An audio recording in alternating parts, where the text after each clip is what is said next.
Welcome to The Explainer. We have all been there, right? A project kicks off, everyone's excited, but then, slowly, mysteriously, it falls behind schedule. Today, we're going to pull back the curtain and show you the secret to making sure that never happens again. So, why do so many projects blow past their deadlines? It can honestly feel like you're just fighting a tide of bad luck. But the reality is, most projects fail because we lose focus. We just don't know which tasks are the only ones that actually matter for hitting that final date. And that's what we're going to do in this explainer. We're going to find that one high-stakes path, the tightrope walk without a net. It's called the critical path, and once you master it, that's the difference between launching on time and, well, failing to deliver. All right, so here's our game plan. We'll start with a challenge, then we'll build out a schedule from day one, and then we'll do the opposite and work backward from our deadline. That's going to let us find something called slack and the all-important critical path, which is the key to keeping the whole thing on track. Okay, first things first. To really get a handle on what's possible, we have to create our most optimistic timeline. This is what's known as the forward pass. Basically, we're calculating how early every single task could possibly get done, assuming a perfect world where nothing goes wrong. So these two ideas, earliest start and earliest finish, they're the absolute foundation for everything else we're going to do. Think of it like this. Earliest start is the green light, the moment a task can begin, and earliest finish is the absolute earliest you could possibly cross that task's finish line. And the math? It's beautifully simple. You just take your start time, add how long the task takes, and boom, you've got your earliest possible finish. To make this feel real, let's just walk through a quick example. Creating and mailing out a consumer survey. So we start on day 0, right? The first task, identify consumers, takes 3 days. So its earliest finish is day 3. Simple enough. That means the next task, draft questionnaire, can't possibly start until day 3.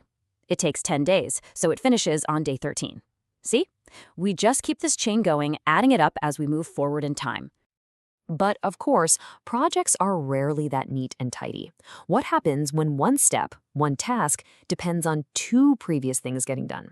So in our survey example, you can't mail anything until you have the mailing labels, which are ready on day 40, and you have the printed questionnaires, which don't actually show up until day 48.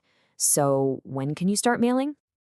And right here, this is the golden rule of the forward pass. You are always held hostage by the slowest task. I mean, those labels could be sitting on a desk collecting dust from day 40, but it just doesn't matter. The whole operation has to wait until day 48 when the questionnaires finally arrive. Okay, so an optimistic timeline is nice, but now for the reality check. Projects have hard deadlines. And this brings us to the backward pass. This is where we start from our final completion date and work backward to figure out the absolute latest we can afford to start and finish every single task. You can think of these as the mirror images of what we just did. Latest start and latest finish define the absolute edge of our schedule. This is the point of no return for each activity if we still want to hit that final deadline. The logic here is pretty much the same, it's just flipped on its head. We plant a flag on our final deadline, let's just say it's day 130, and we start working our way back, subtracting the time each task takes to see the absolute last moment it can start without torpedoing the whole project. So, for example, if the final report is due on day 130 and it takes 10 days to write, well, your latest start for that task is day 120, no later.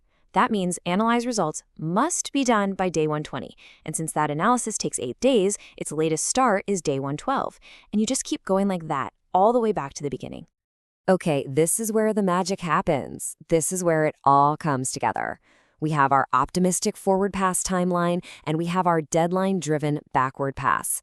And by comparing these two, we can finally see exactly where our project has flexibility and where it has absolutely none. So this gap, this space between the optimistic dates and the pessimistic dates is what project managers call slack. But honestly, it's easier to just think of it as wiggle room. If you have a positive number, that's great. You've got a buffer. But a negative number? Oof. That's a huge red alert. It means you're already behind schedule before you've even started. And when we put all the numbers side by side, the reality of the project just becomes crystal clear. Just look at print questionnaire. The earliest it can finish is day 48. But to hit our deadline, it absolutely has to finish by day 40. That's -8 days of slack. That's a huge problem. But then, look at developed software test data. It could finish as late as day 100, giving it a massive 60 days of extra time. And that right there is the difference between lounging in a hammock and walking a tightrope. Developed test data has 60 days of slack. That's a huge safety net. It could literally be 2 months late and it wouldn't impact the deadline at all. But Mail Questionnaire? It's already 8 days in the red. It's on that tightrope, with no safety net and absolutely zero room for another misstep. And this right here, this is the single most important concept in all of project scheduling, the critical path. It is that chain of tasks with the least amount of slack, all the tasks on the tightrope. This path is the longest journey through your project, and it single-handedly dictates your final finish date. So for our survey project, this is it. This list, this chain of tasks is the only thing that actually matters for the deadline. If any one of these items gets delayed by even 1 day, the entire project's finish date gets pushed back by 1 day. Every other task that's not on this list has some kind of buffer. These have none. So finding the critical path isn't just some clever spreadsheet exercise. It's a tool. It's a weapon, really. So how do we actually use this knowledge to actively manage the project, to solve problems before they happen, and to guarantee we stay on schedule? Well, project control isn't a one-and-done kind of thing. It's a constant loop. It's a cycle. You are always analyzing the schedule, deciding on what actions to take, revising the plan, and then, and this is key, recalculating the whole thing to see if what you did actually worked. And the real power of the critical path is that it tells you exactly what not to worry about.